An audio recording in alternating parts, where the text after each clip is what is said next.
Hey everyone, my name is Matt. Welcome to my shop. Today is January 2nd and it's my weekly shop update. So I hope everyone's year is off to a great start. I have been not super busy here in the shop. What was last time? So yeah, we had, since the last update was at Christmas, so I took a few days off for that. And then I had a few working days in there between Christmas and New Year's. And in that time, everyone in my family got sick.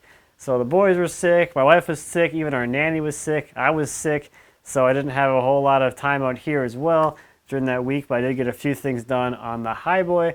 And then we had New Year's. I took a few days off for that. Highly recommend taking time off. It is quite nice. So I have the drop finials. Boom, the drop finials here for the lowercase. I also turned and installed all the urns on the uppercase, and I got one of the flame finials turned and carved as well. And the boys are having fun apparently. So I have some video of the turnings for the drop finials and the urns that I can show you. And I only did one flame finial at this point. That's the flame finial right there. I just got out here, I think it was on New Year's Eve. I just did one real quick off camera just to do a little warm up before I film the actual video for the Highboy build on this. So I'll do that probably tomorrow. I'll be filming that one. So let's take a look at some turning.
So I'm really happy with the way this flame finial turned out. For a refresher, this is the flame finial that I made for the secretary desk. I actually don't like this anymore. Like, these look really amateur to me now, but this looks a lot more elegant and a lot cooler. But the process is exactly the same. And I did a video about making these things like 2 years ago. I'll leave a link to that in case you want to see the process for those guys.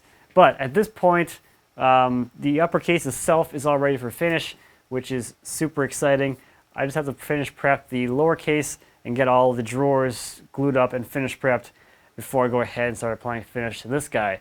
But it's nice to kind of get this one, crossed off the list so I can move on to some other stuff, which is nice. So then here's a look at the lowercase with the drop finials installed. This thing is all done and ready for finish prep. Just got a little bit of cleanup work to do here and there. Get the drawers all assembled and fit to the openings properly, and then this thing is ready for finish as well. The drop finials as well as the urns and the flame finials are not glued in place. They're just friction fit, so they can be removed if you need to move the piece of furniture, so don't worry about damaging these. But I thought these turned out pretty nicely. Not too bad for someone who never turns. I do have to say though, I did kind of enjoy my time at the lathe, so I might need to do some turning in the near future. Maybe not necessarily spindle turning, because I still don't quite enjoy that a whole lot, but maybe I'll throw some bowl blanks up there and do some bowl turning in the near future. I'm kind of getting sucked in over there a little bit, but we shall see. So I've got some slabs behind me to show you in a little bit, but first let's take a look at some viewer projects. First this week are a pair of end tables by Tim.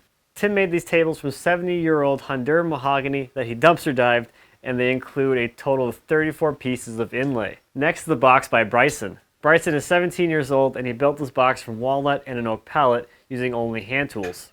This was his first time doing inlay dovetails, and using only hand tools. Next is a strip canoe by Andy.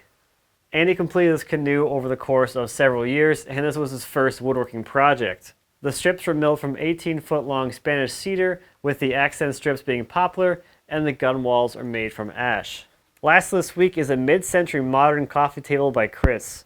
The core of the table is laminated plywood on hairpin legs, but what makes this piece really unique is the stainless steel top, which Chris carved a picture into with an angle grinder. Chris has a video over on his YouTube channel that shows the entire process, so you definitely want to check that out. So the next major project I'll be working on is the Live Edge waterfall table over in the Guild.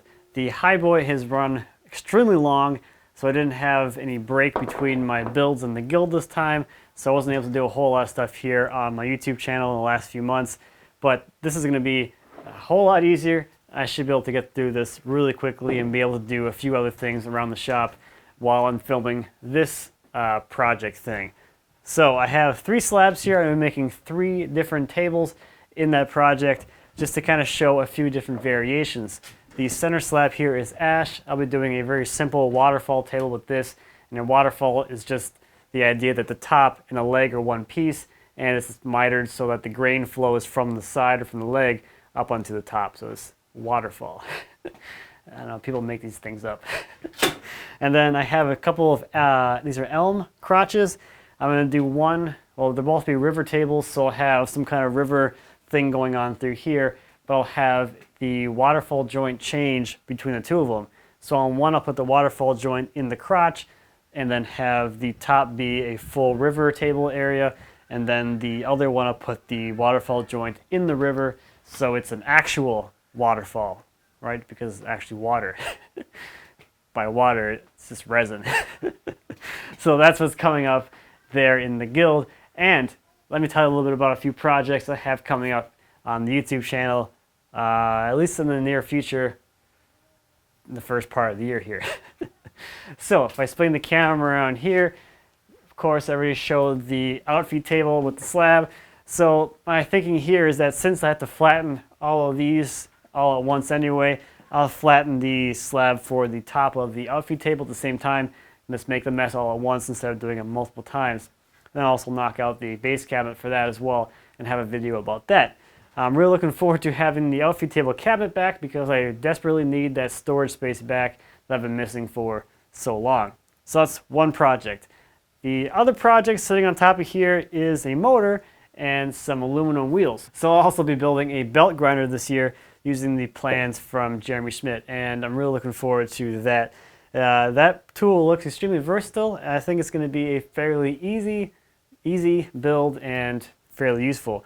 The biggest thing with his design is that the whole thing tips. So you have the standard vertical belt, and you can tip it over and have basically an edge sander, which I think will be more versatile for woodworking.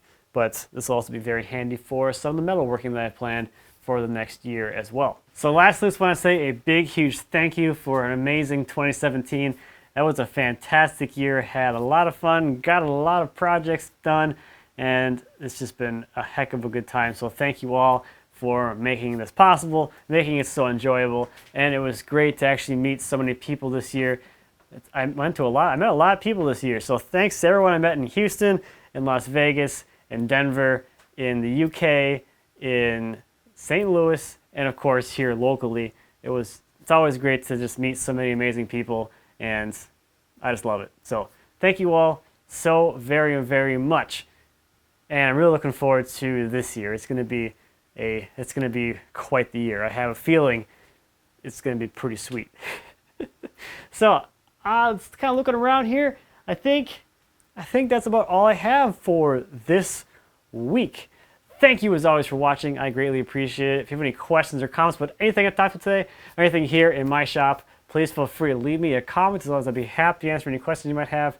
And until next time, happy woodworking.